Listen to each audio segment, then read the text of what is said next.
ele tivesse ele entregado as duas, conseguido, teríamos outro retorno. A função dele era entregar essas duas reformas. Por isso que foi preciso, quer dizer, na minha avaliação, né, eu acho que compartilho de várias, foi preciso radicalizar na violência, digamos assim, na forma, que é para poder fazer passar a reforma previdenciária, né? E aí, como é que está assim, a situação do trabalhador? Eu acho que a gente aumentou, né, o número, mas... Tem essa situação de ocupação, né? Os dados que nós vemos sobre ocupação não necessariamente refletem em relação de emprego. Existe muita narrativa econômica, narrativa dos jornais que acabou o emprego. Isso é uma narrativa ideológica, né?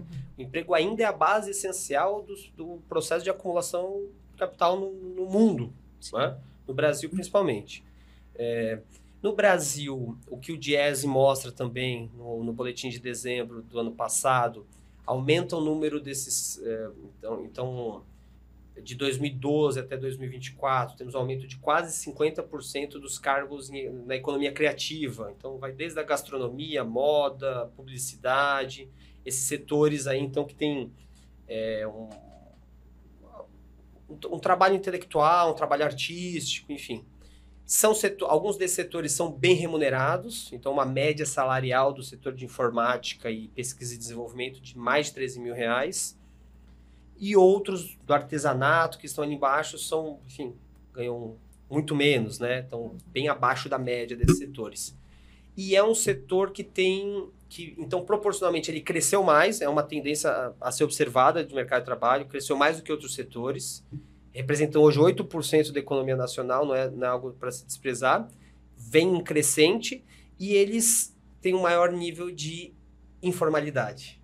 Sim. Ou seja, eles é quase 50% de informalidade, a média nacional é 38%. Então, isso é uma tendência para ser observada com cautela, para pensar em políticas públicas, né?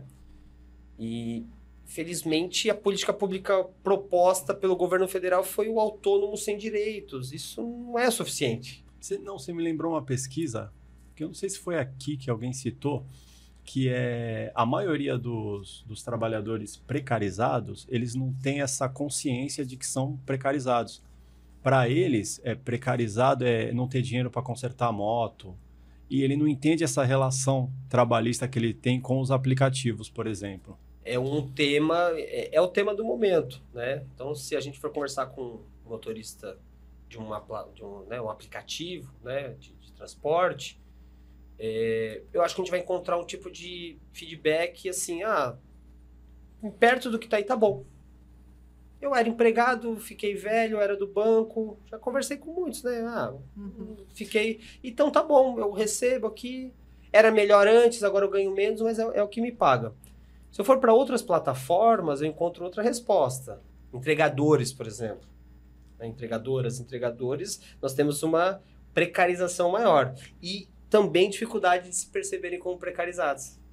Porque aquela pessoa, imagina, aqui acho que não sei se tem muito, mas em São Paulo, aluga uma bicicleta para poder fazer uma entrega, sofre um acidente, trabalha até a exaustão, até a morte, e ninguém se responsabiliza. Sim. E outra coisa que eu ia comentar da reforma, que você falou do custo, né? Que a ideia era diminuir o custo do trabalhador.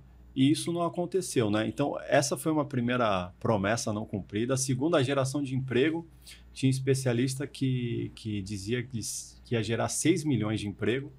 A gente viu que 2018 foi só 500 e poucos mil.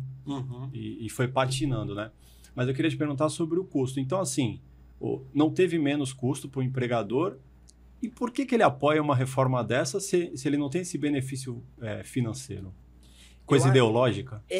Talvez possa entrar aqui algo que Marx já percebeu, a diferença entre a percepção individual do capitalista e a percepção da classe capitalista. Muitas vezes o capitalista individualmente age contra os interesses da própria classe. Então ele apoia medidas por isso que é necessário o Estado, então, como essa gestão desses interesses. Nesse caso, individualmente, para o dono da padaria, da banca de jornal, da farmácia, dos pequenos negócios, se ele puder flexibilizar, na cabeça dele vai ser bom. Porque ele está olhando aqui, ele não tem a visão no macro. Né? Só que no macro, a gente percebe que o fator custo do trabalho não é o único fator que explica uma competitividade e um crescimento econômico. Uma melhora na competitividade da economia brasileira frente à internacional e também do crescimento e consequente, ou não, né, desenvolvimento econômico. Então, a narrativa que colou e que cola e que os jornais mostram e que toda a sociedade acaba sendo capturada é a narrativa de que se reduzir o custo do trabalho, nós vamos ter uma melhora. Reduzimos o custo do trabalho e não tivemos uma melhora. Culpa do judiciário trabalhista que está resistente. Aí vai um STF e fala, é verdade, o Gilmar, os ministros vão falando, o judiciário trabalhista não percebeu ainda. Eles ficam jogando contra nossas decisões. Assim, crescem o número de decisões do STF contrariamente, né, através das reclamações constitucionais. Né? Então, o STF, o TST está desrespeitando sua competência aí. Ele que está atrapalhando o desenvolvimento econômico. Tá?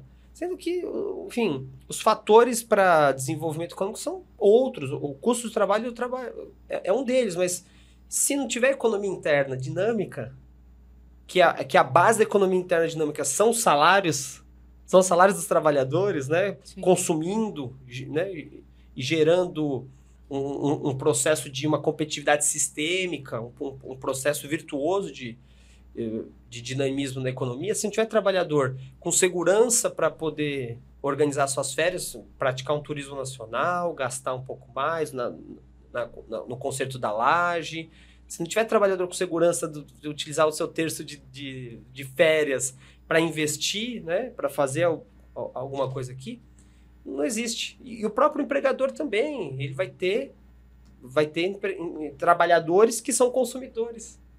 Sim. Só que a narrativa vendida é uma narrativa limitada. Análise, no direito a gente chama isso de análise econômica, né? E que ganhou bastante no STF. É essa análise muito simplista. Se eu reduzir aqui, eu melhoro aqui. Se eu aumentar aqui demais, se eu der muita regalia para o trabalhador, vai ter um empregador que vai conseguir pagar e vai gerar um problema, muita ação judicial e vai ser ruim para a economia como um todo. O Brasil não vai conseguir competir. Então é desse tipo de leitura e de narrativa que nós temos que nos ocupar, nos preocupar e nos contrapor. Essa narrativa não está funcionando. Esse receituário neoliberal prova que ele não vai conseguir resolver os problemas dos povos.